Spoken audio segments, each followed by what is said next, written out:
warahmatullahi wabarakatuh. Kami ucapkan selamat datang di acara sosialisasi visi misi SD Darul Hikmah.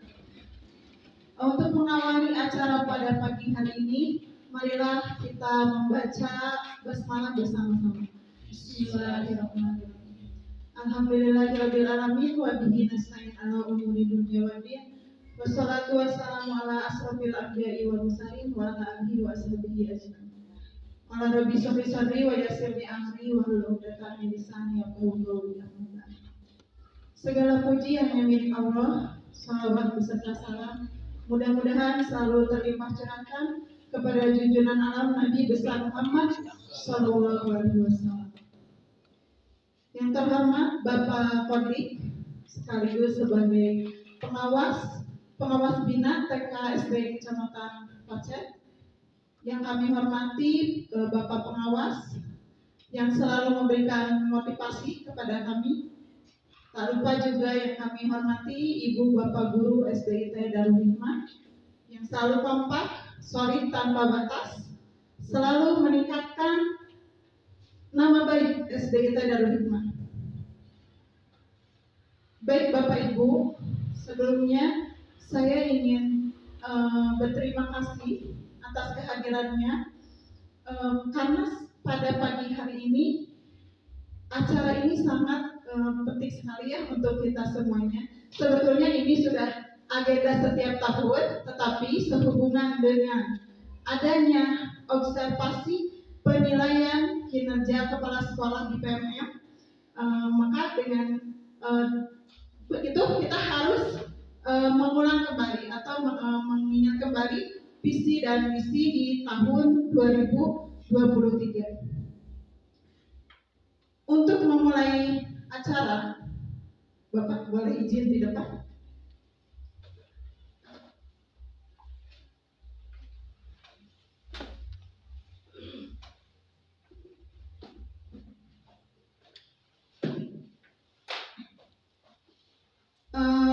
Sebelumnya kita sudah tahu ya bahwa kepala sekolah itu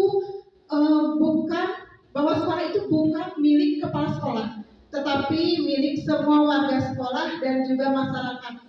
Jadi visi misi yang sudah terbentuk ini adalah hasil dari rumusan kita bersama, baik dari warga sekolah ataupun dari masyarakat. Nah, saya ulang kembali untuk mengingatkan di tahun 2023 kita mulai presentasinya. Kita sudah merumuskan sebelumnya apa itu visi misi SD kita Darul Hikmah. Tetapi saya dari awal dulu ya biar lebih jelas tentang pengertian apa itu yang dimaksud dengan visi dan misi. Nah, untuk visi mungkin Bapak Ibu ini sudah tidak asing ya bagi kita karena setiap tahun, kemudian ditempel juga ada di sekolah, kemudian sudah hafal juga dengan kata simbol atau kata kuncinya ya. Tetapi kita perlu ulang kembali supaya kita lebih memahami, terutama ada guru yang baru. Jadi harus diulang kembali pengertiannya. Nah, sedikit saya jelaskan bahwa visi merupakan cita-cita atau gambaran umum masa depan yang ingin dicapai. Sedangkan misi merupakan langkah-langkah strategisnya yang praktis yang akan digunakan untuk mencapai visi. Lanjut. Nah, ini sudah terbentuk ya Bapak Ibu, visi SDIT Darul Hikmah. Terwujudnya peserta didik yang berakhlakul karimah, inovatif, sehat, aktif dan mandiri. Jadi biasa kita sebut dengan kata bisa. Berakhlakul karimah, inovatif, sehat, aktif, dan mandiri. Nah, kenapa disingkat seperti itu? Agar kita mudah mengingat, anak-anak mudah mengingat. Nah, ya, kalau diibaratkan, digambarkan seumpamanya sebuah gunung, ya, visi itu berada pada titik puncaknya, di atas, sangat di atas. Nah, jadi kita bisa membayangkannya, Bapak Ibu. Oh ya, visi itu berarti cita-cita atau gambaran yang ingin dicapai oleh sekolah. Ya, lanjut. Nah, ketika ada visi, tentunya kita ada misi. Misi itu yaitu program-program sekolahnya apa saja sih, langkah-langkah sekolahnya itu apa saja sih yang harus dikerjakan. Nah, pertama, tadi kan visinya itu berakhlakul karimah. Kenapa mengambil komponen pertama berakhlakul karimah? Karena Bapak Ibu, anak itu di atas segala-galanya. Nah, jadi yang pertama untuk misinya atau langkah praktisnya yaitu membangun lingkungan sekolah yang membentuk peserta didik memiliki akhlak mulia melalui rutinitas kegiatan keagamaan dan menerapkan ajaran agama melalui cara berinteraksi di sekolah. Kemudian visi dari indikator keduanya yaitu inovatif. Misinya merancang pembelajaran yang menarik dan menyenangkan. Tadi ya, inovatif. Berarti harus menarik dan menyenangkan, yang mampu memotivasi peserta didik untuk selalu belajar dan menemukan pembelajaran. Lanjut, yang ketiga yaitu sehat. Nah, bagaimana langkah-langkah misinya atau program-program di sekolahnya? Yaitu membangun lingkungan sekolah yang sehat fisik, batin dan sosial, yang dengan pembiasaan berolahraga dan dapat bertoleransi dalam kebinekaan global, mencintai budaya lokal dan menjunjung nilai gotong royong. Dan yang terakhir yaitu keaktifan dan kemandirian. Maka langkah yang diambil atau visi yang diambil yaitu mengembangkan keaktifan dan kemandirian, bernalar kritis dan kreativitas yang memfasilitasi keragaman minat dan bakat peserta didik dan memfasilitasi peningkatan prestasi peserta didik sesuai minat dan bakatnya melalui proses pendampingan dan kerjasama dengan orang tua. Lanjut. Nah, selain visi, misi juga ada tujuan. Tetapi di sini saya hanya menyingkat saja ya Bapak Ibu, bahwa tujuan itu terbagi menjadi 3. Yang pertama ada tujuan jangka pendek. Silakan itu bisa dibaca di dalam RKT tahunan ya, pembiasaan rutin dalam 1 tahun apa yang mau dicapai itu ada di dalam RKT. Karena untuk mempersingkat waktu, jadi kita diskusikannya atau bisa dibaca nanti. Kemudian untuk tujuan jangka menengah itu ada di RKJM. Ya, jadi apa saja pencapaian untuk 4 tahun ke depan itu, nah itu sudah tertuang di dalam RKJM. Dan untuk jangka panjang itu dalam kurikulum operasional sekolah. Lanjut. Nah, dari hasil pemaparan tadi Bapak Ibu, mulai dari pengertian visi, kemudian visi sekolah, kemudian tujuan, bisa terbayang atau ada satu pertanyaan ya yang ingin saya lontarkan, apa yang akan terjadi jika suatu sekolah tidak memiliki visi misi sekolah? Silakan. Ya. Ketika visi misi sekolah tidak ada, maka akan ada kesenjangan dari segi program, yang dimana program akan memiliki tidak adanya objek dan akan menjadi keluar daripada arah-arah yang sudah ditentukan visi dan misi. Iya, bagus. Terima kasih untuk jawabannya. Berikan tepuk tangan Bapak Ibu untuk Bapak wali kelas 5. Nah, kalau di sini saya ibaratkan, digambarkan sebuah kapal, Bapak Ibu. Kapal ini tidak ada nakodanya. Saya supiran. Kira-kira apa yang akan terjadi? Pertama, bisa saja penumpangnya berkumpul di depan, atau berkumpul di belakang, atau ke pinggir, sehingga menyebabkan tidak ada arahan yang teratur. Kemudian bisa saja diam di tempat karena tidak ada supirnya, tidak tahu jalan, tidak tahu arah dan tujuannya. Nah, begitupun dengan visi kita. Jika tidak ada visi, maka tidak akan ada program, tidak akan ada misi, tidak akan ada langkah-langkah strategis kemana saja, asal pembelajaran berjalan saja. Nah, perkiraan seperti itu. Lanjut. Nah, jadi pentingnya visi misi sekolah yang pertama dapat mengarahkan, memberi arahan yang jelas bagi seluruh warga sekolah untuk mencapai tujuan yang dicita-citakan. Kemudian yang kedua, dapat meningkatkan warga sekolah akan termotivasi untuk mengembangkan dan meningkatkan kompetensinya dalam mewujudkan visinya. Kemudian yang ketiga, dapat mendorong perbaikan yang berkelanjutan. Apakah sekolah kita itu sudah maju ataukah ada kemunduran? Nah itu ya dapat dilihat dari sana. Dan yang keempat, membangun identitas. Visi misi yang kuat akan menciptakan citra dan identitas sekolah khas dan dapat dikenali oleh publik. Jadi visi misi itu harus kita tahu ininya, komponennya dan apa pentingnya. Lanjut. Nah, sebelum pembentukan visi misi, ada komponen visi misi sekolah. Yang pertama ada tujuan dulu. Tujuan strategis. Tujuan yang ingin dicapai sekolah dalam jangka panjang. Kemudian ada keunikan. Visi misi sekolah sebaiknya menjadi ciri khas atau keunikan yang membedakan sekolah dari lembaga lainnya. Tidak mungkin sekolah kita disama-samakan dengan sekolah yang lain atau kita menyerupai sekolah yang lain. Di sekolah yang lain ada ini, kita samakan. Harus ada satu keunikan yang berbeda. Jadi dapat dikenali dengan oleh publik apa cirinya dari SD kita Darul Hikmah ini. Nah, kemudian yang komponen yang ketiga yaitu memiliki nilai-nilai luhur. Visi misi sekolah mencerminkan nilai-nilai luhur seperti yang termuat dalam profil pelajar Pancasila. Dan yang terakhir memiliki landasan. Di sini visi misi harus memberikan landasan yang kokoh untuk berkelanjutan dari pengembangan sekolah di masa depan, baik dari segi akademiknya, keuangan maupun infrastrukturnya. Lanjut. Nah, tentunya dalam proses penyusunan visi misi itu ada 3 poin, Bapak Ibu. Yang pertama kita harus menganalisis dulu, ya. Menganalisis apa yang dianalisis, yaitu identifikasi kebutuhan dulu, ya. Kebutuhan dari murid-murid atau peserta didik kita itu apa yang mereka, tentunya semua orang tua itu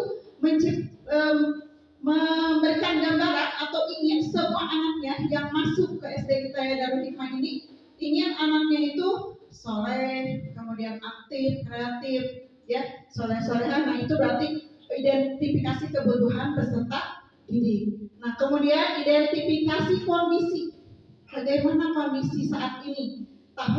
Kita mengingat di tahun 2023 bahwa terjadi gempa bumi, ya, di mana program yang sudah kita rancang itu sedikit terhambat, ya, karena adanya gempa bumi tersebut, ya. Nah itu kondisi tantangannya yang harus dulu diidentifikasi. Nah itu hal yang pertama, ya. Kemudian yang keduanya kita harus dapat merumuskan cita-cita. Rumusan cita-cita yang menjadi visi jangka panjang yang ingin dicapai itu apa? Yang kita mampu untuk mencapainya. Nah, rumusan tersebut harus dirangkum, ya, atau lebih difleksibelkan gitu, ya. Nah, kemudian yang ketiga menyusun langkah strategis atau program-program sekolah, ya. Kalau tidak mau menyusun program-program sekolahnya, apa yang harus dilakukan, langkah-langkahnya, tidak mungkin visi misi akan tercapai. Lanjut. Nah, tadi sudah dipaparkan, ya, dari pertama sampai dengan terakhir, ya. Apabila ibu bapak guru ada pendapat atau masukan, apakah kurikulum 2023 ini masih bisa digunakan untuk kurikulum 2024 ataukah kita harus merubahnya atau harus menambahkannya? Silahkan bisa dikomunikasikan atau bisa diungkapkan atau bisa dibicarakan nanti setelah penampilan dari foto-foto kegiatan ini. Baik, yang pertama tadi Bapak Ibu, yang pertama yang visinya, iya, berakhlakul karimah, pembentukan anak mulia, berarti lebih ke keagamaan. Nah ini foto-fotonya Bapak, kelas tahfiz, program kelas tahfiz, kemudian ada sholat duha bersama, kemudian gebyar pengharaman, ya. Kemudian membaca Al-Quran, ya, yang biasa kita lakukan setiap hari, pembiasaan, dan itu di divisi berakhlakul karimah. Kemudian divisi pada indikator inovatif, itu inovatif dalam pembelajaran. Contohnya, ini ketika anak-anak merangkai listrik pada pembelajaran IPA di kelas. Nah, kemudian ada hasta karya, kemudian ada ekstrakurikuler Ramben juga, sama itu pembelajaran inovatif. Kemudian ada eskul poli di setiap hari Jumat. Kemudian ada futsal. Dan ini masuk ke dalam visi sehat, ya, sehat. Nah, program ini yang digunakan untuk menciptakan anak-anak sehat dengan senam setiap hari Sabtu, kemudian berolahraga, kemudian program dari puskesmas juga, ya, seperti imunisasi, pemberian obat cacing, kemudian pemberian makan dan minum sehat kepada peserta didik. Lanjut. Nah, ini penerapan P5 di semester 1 dengan tema kearifan budaya lokal. Lanjut. Nah, ini nanti P5 di semester 2 keragaman budaya daerah. Insya Allah Bapak ping 30 pada apa? Itu untuk menunjukkan ke P5-nya, bahasa karyanya. Di tanggal 1-nya itu ada karya seni penampilan sama aja. Jadi ini sudah direncanakan dari sekarang untuk pembelajaran itu sudah diberikan ke anak-anak. Nah, nanti untuk karnavalnya insya Allah di tanggal 30. Nah, ini gelar karya proyek P5 di semester 1. Lanjut. Nah, kita juga ada program partisipasi drum band, baik itu dengan lingkungan desa setempat, ya, sudah pernah diundang pawai ketika HUT Desa Cipendawa. Kemudian ada undangan-undangan lain juga, ya, dari lembaga-lembaga lain juga itu sudah berjalan. Lanjut. Nah, ini tadi visi yang keempat, indikator yang keempat, yaitu aktif dan mandiri. Nah, terlihat dari pramuka, ya, dari Persami Pramuka. Alhamdulillah guru pramukanya kebetulan aktif juga di Kuala, jadi aktif juga di sekolah. Lanjut. Ini ketika jadwal ranting dan HUT gerakan pramuka. Ya, dengan berakhir foto-foto kegiatan, saya ingin bertanya kepada Bapak Ibu guru, apakah visi misi ini bisa dilanjutkan, ataukah mau ditambahkan, atau mau dikurangi? Saya persilahkan. Izin menambah dulu. Ya.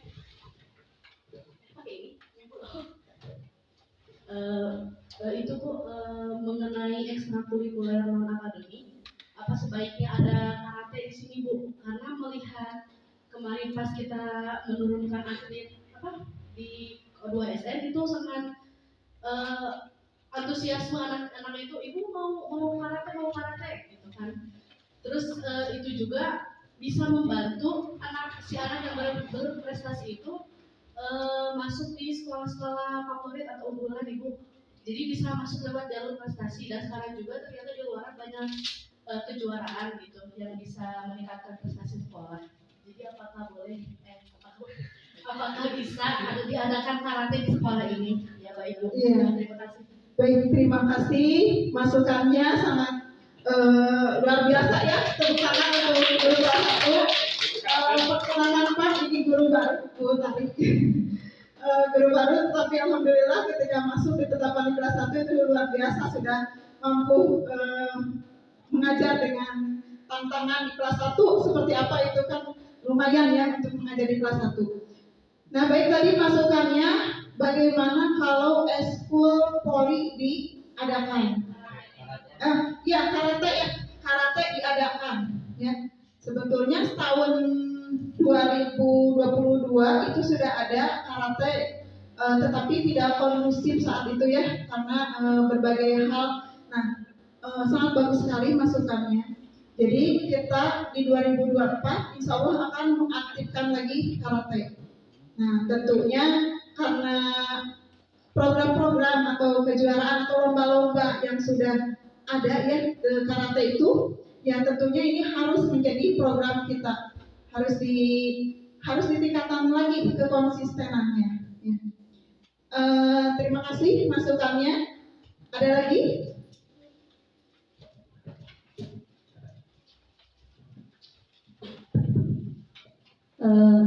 Kalau menurut saya untuk visi misi yang sebelumnya sudah dikatakan oleh Bu Neni itu sudah sangat bagus, sudah mencakup aspek-aspek yang dibutuhkan oleh peserta didik. Jadi jangan sampai ada yang dikurangi seperti itu. Malahan bagus ide Bu Tari yang barusan bisa ditambahkan lagi untuk meningkatkan keaktifan dan kemandirian seperti karate juga. Dan mungkin kedepannya lebih ke apa ya, kalau visi misi udah bagus menurut saya lebih ke konsistenan guru-guru saja, guru-guru dan siswanya gitu untuk menjalankan visi misi yang sudah kita targetkan gitu. Jadi tidak ada kekurangan menurut saya, lebih ke konsistenan guru-gurunya saja untuk kedepannya, termasuk konsistenan siswa-siswanya juga. Seperti itu Ibu, terima kasih. Iya, bagus, terima kasih untuk wali kelas 2. Kita beri tepuk tangan dulu ya. Alhamdulillah Bapak masih muda-muda, jadi masih banyak pendapat-pendapat dan masukannya. Menurut saya mereka bisa berpikir kritis gitu ya untuk menyikapi atau memberi masukan-masukan terhadap visi misi ini.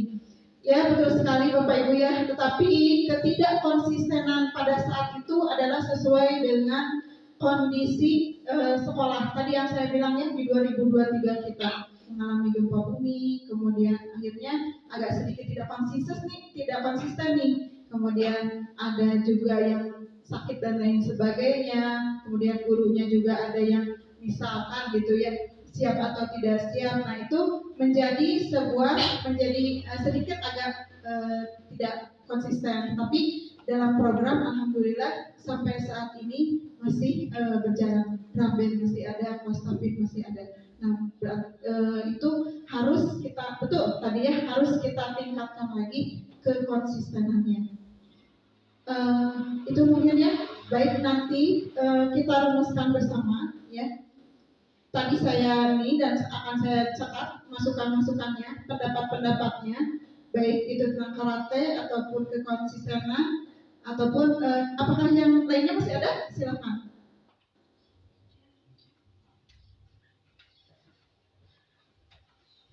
Cukupkan sekian aja. Sudah mewakili, kita sepakati bersama ya Bapak Ibu bahwa di tahun 2024 visi misi kita masih menggunakan ini, cuma perlu dikonsistenkan dan ditambahkan dengan ekskul karate. Terima kasih atas perhatiannya Bapak Ibu ya, karena sudah dari awal sampai terakhir dan memberikan masukan-masukan dan pendapat-pendapat yang luar biasa. Kurang lebihnya saya mohon maaf.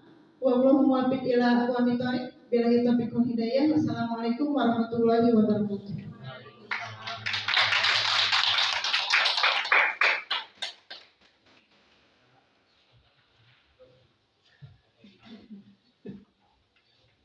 Terima kasih kepada Ibu KS yang telah memaparkan visi misi SDIT Darul Ma'arif yang begitu luar biasa.